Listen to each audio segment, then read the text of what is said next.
LSU was back on the practice field Monday for day 5 of fall camp. I was there. I'll tell you what I saw. Locked on LSU. Here we go.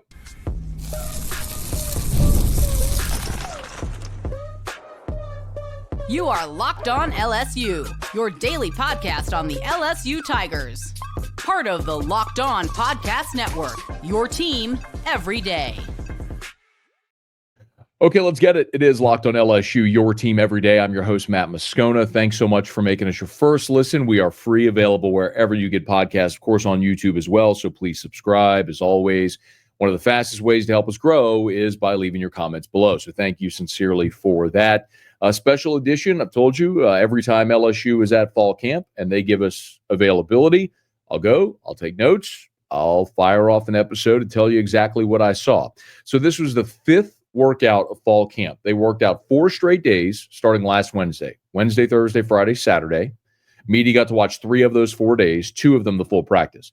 They had the day off Sunday where they actually went and volunteered at the Greater Baton Rouge Food Bank. Brian Kelly said after practice on Monday, his team moved 30,000 pounds of food at the food bank. Incredible. But then they were back at it on Monday.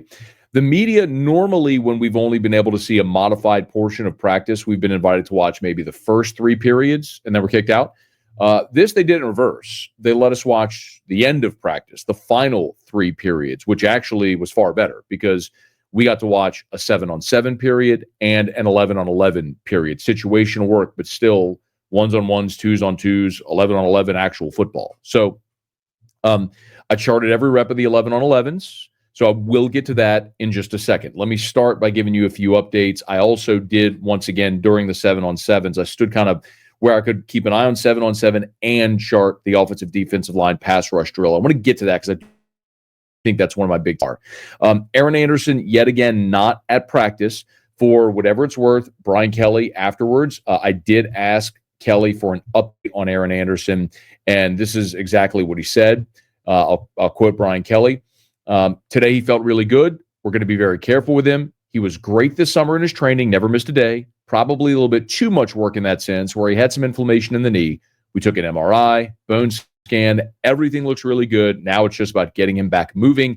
He'll do some agility and some moving Tuesday in the hope that Wednesday we get him back on the field. So the hope for Aaron Anderson is that he'll be back on the practice field on Wednesday. And Brian Kelly said they will be full pads and tackling starting on Tuesday at fall camp. So hopefully we get to see at least portion, if not all, of Tuesday's workout as they're going to go full pads and tackling. Kelly did say it's an NCAA mandate that they can't practice, they can't tackle, go full contact tackle until day 6 of fall camp. So that's why we haven't seen it up until this point. Although there was some contact at today's practice, we'll tell you about in just a bit. So that's the update on Aaron Anderson and what we can expect as we move throughout the remainder of this week.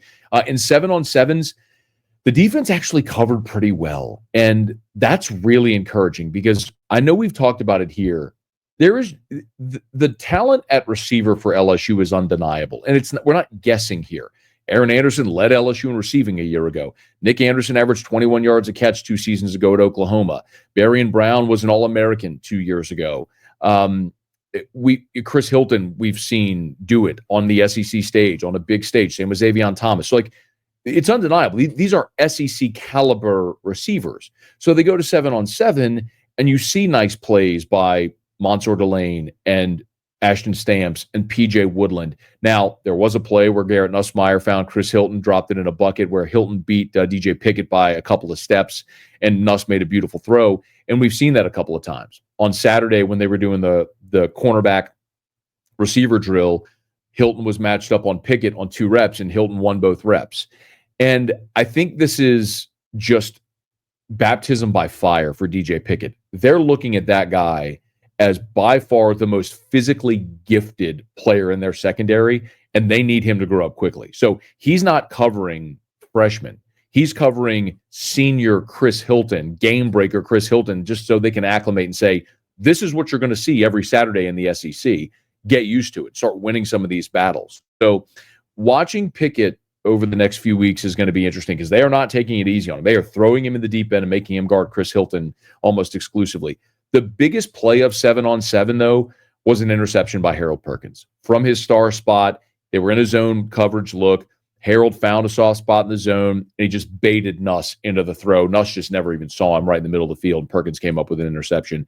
I get asked about Harold a lot. We've talked about him a lot because he is as physically gifted as anybody in college football. That's not hyperbole. I mean, we saw it as a freshman. He was a 5-star. I mean, he was an All-American as a freshman. So he was freshman All-America, first-team All-SEC. So we know the ability's there.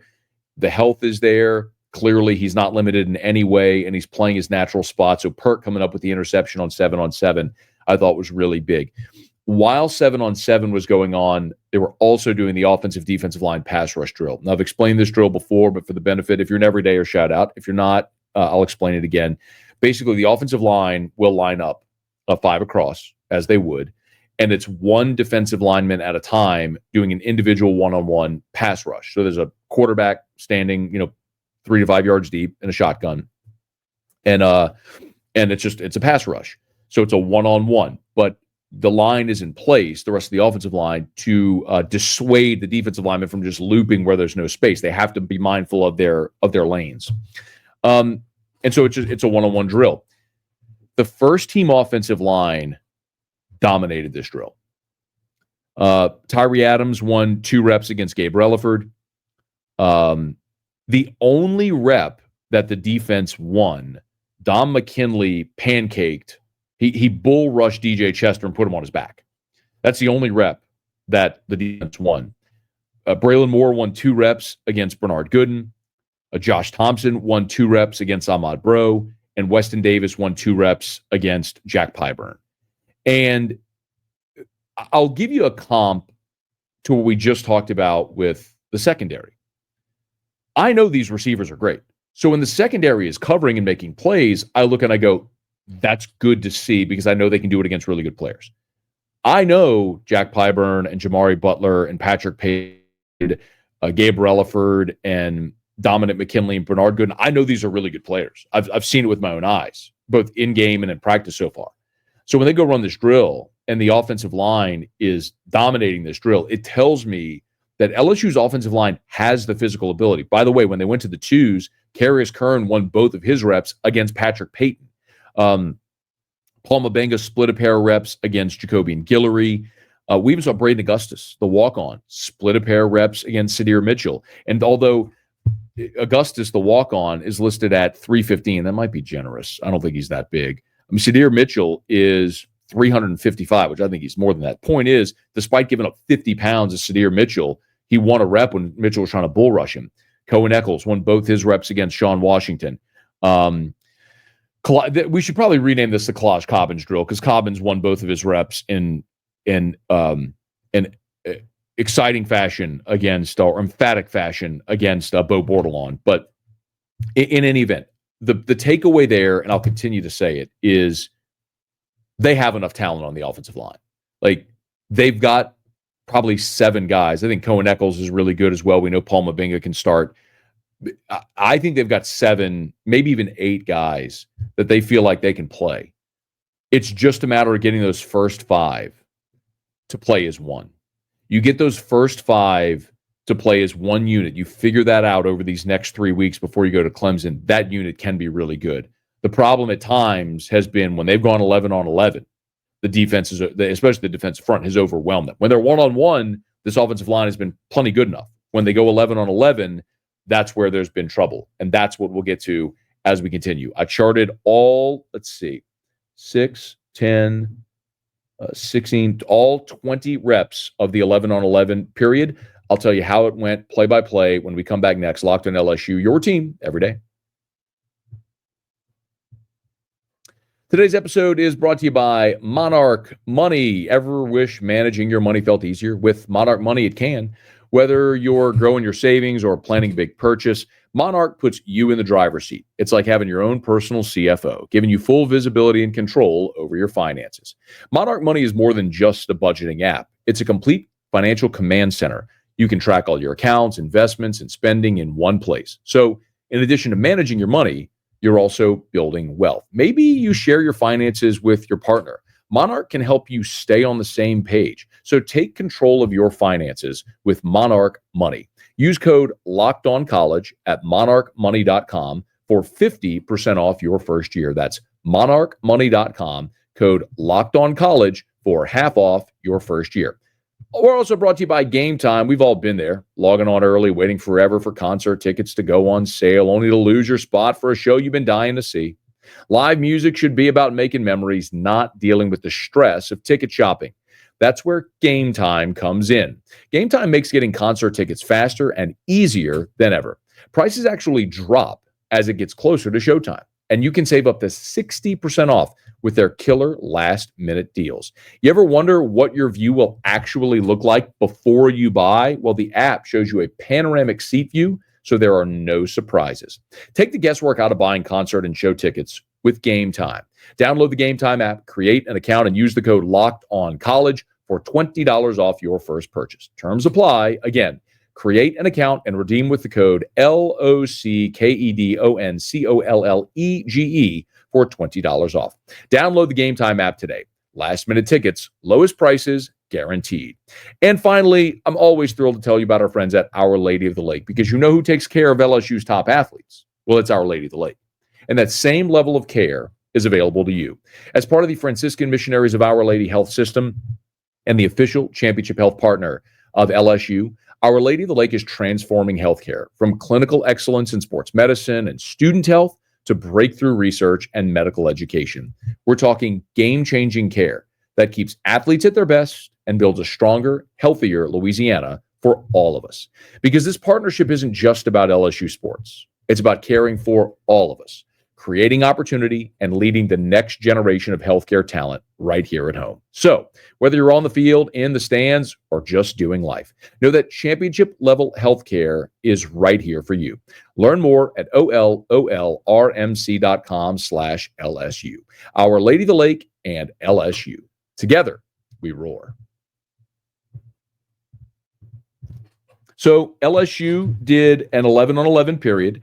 It was situational again. So it wasn't like starting a drive and matriculating down the field. These were situational plays where they were going basically 2nd and 10, 2nd and 5, 3rd and 4. So they would call out, what down and distance it was. So they were working on specific play calls for these down and distance, but still 11-on-11. I will tell you the first defense that went out there was sort of that pass rush package as well. Again, from left to right, your defensive line was Gabe Relaford, Jack Pyburn at tackle, Bernard Gooden at tackle. Kalaj Cobbins got some run with the first team at right end.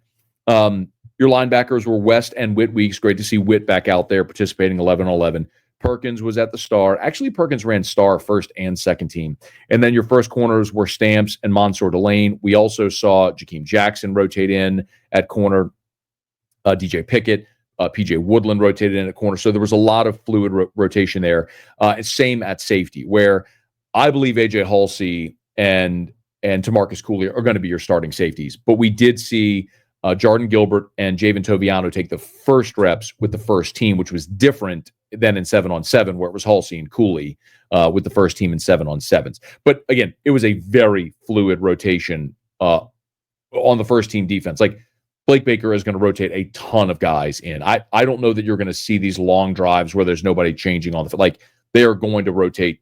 It was almost like every other play, every 2 plays, they were rotating guys on. So, first down, shocker, screen pass to Berrien Brown on the right side for a short gain. But again, they're going to get the ball to Berrien Brown. We talk about him every single day. He's explosive. He's dynamic. They're going to get him the ball. A second play, beautiful read by Nuss, who in traffic stepped up like a Tetris piece, found Chris Hilton over the middle for a nice gain over the middle of the field. Third play, they ran a screen to the left side to Trey'Dez Green. It was a design tight end screen right at the line of scrimmage. Nuss raised up, threw it to Green, and it went through Trey'Dez Green's hand. Maybe a little bit behind it, but still a ball Trey'Dez needed to catch. The coaching staff was saying, you can hear Sloan, come on, Trey'Dez. A play designed to get the ball to 14 out in space, and went right through his hands. On the fourth play, beautiful route by Xavion Thomas, beautiful throw by Garrett Nussmeier. It was a comeback route where it was a stop, come back toward the ball at the line of scrimmage, and Nuss threw just an absolute BB to Xavion Thomas, made a beautiful catch on the sideline. The fourth play, they ran the ball with Caden Durham, who was run stuffed by Bernard Gooden. And this goes to the point that I made a little bit ago. in the one-on-one pass rush drills, the offensive line is holding their own. When they go 11 on 11, you're seeing the defense have the upper hand at the line of scrimmage. And nobody has been able to block Bernard Gooden. It has been a clinic. I mean, he is a fast, explosive interior player. He's not big. He's listed at 6'1", 268. He is not a big man, but he is fast and explosive and he's living in the backfield. So a run stuff there by Bernard Gooden. And then on the 6th play, they ran a counter to Caden Durham for a big gain around the right side. The 2s come in. First play, similar to the first play the 1s ran. This time they ran a screen to the right side to Xavier Thomas. Michael Van Buren went deep to Barry and Brown down the right sideline. He threw it out of bounds, probably about 40 yards downfield. It continues to be a concern. Van Buren's accuracy just isn't very good right now, at least not in what we've been able to see. We're not watching every rep of every practice, but what we've been able to see, Michael Van Buren's accuracy has got to improve because that is a problem right now. After the overthrow to Brown, they handed off to Caleb Jackson, run stuff by Dom McKinley right there in the middle. And then on the 4th snap, they threw to Kyle Parker over the middle, and Michael Van Buren airmailed it. I mean, Parker broke the route around the 10 or 15-yard line. The ball sailed into the end zone with nobody near it. It's just a problem right now for Michael Van Buren. There's no other way to say it. Like, he's got to work on his accuracy. Hopefully, we don't have to see him take a meaningful snap all year. But if there is a spot where you need him to play meaningful football, or if you're looking to the future, the thing he has to work on is his accuracy. So the 1s go back in, and this time ran 6 more plays. So the 1s ran 6, the 2s ran 4, the 1s ran 6, the 2s ran 4. So the second possession here for the 1s, they ran a tight end screen, beautiful play by Harold Perkins. They ran a tight end screen to Bauer Sharp. Perkins shed his block, got in the backfield, and made what would have been a TFL right there. Perkins has been all over the field. He was made to play the star. He's blitzing, he's covering, he is making plays in space. It's exactly what you anticipated Harold Perkins being. The second play, West Weeks had a pass breakup. It was a pass over the middle intended for Trey'Dez Green. Really nice job by West Weeks to get there and make contact at the ball and dislodge the football. Third play was the biggest play, and it came on the ground.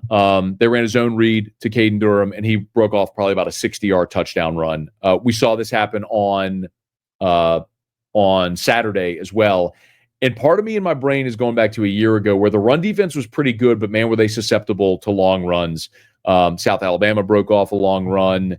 Southern Cal broke off a long run. If you remember, like that was the problem, was the even Nichols broke off a long run. Like that was the problem with the run defense a year ago. It wasn't play to play. It was you're susceptible to that one big game. We've seen some of that a little bit here so far, but a beautifully blocked and a beautiful play this time. On Saturday, it was to the left side. This time, it was to the right side with no, forgive me. It was to the left side again with Caden Durham. They were going the other way. So to the left side both times.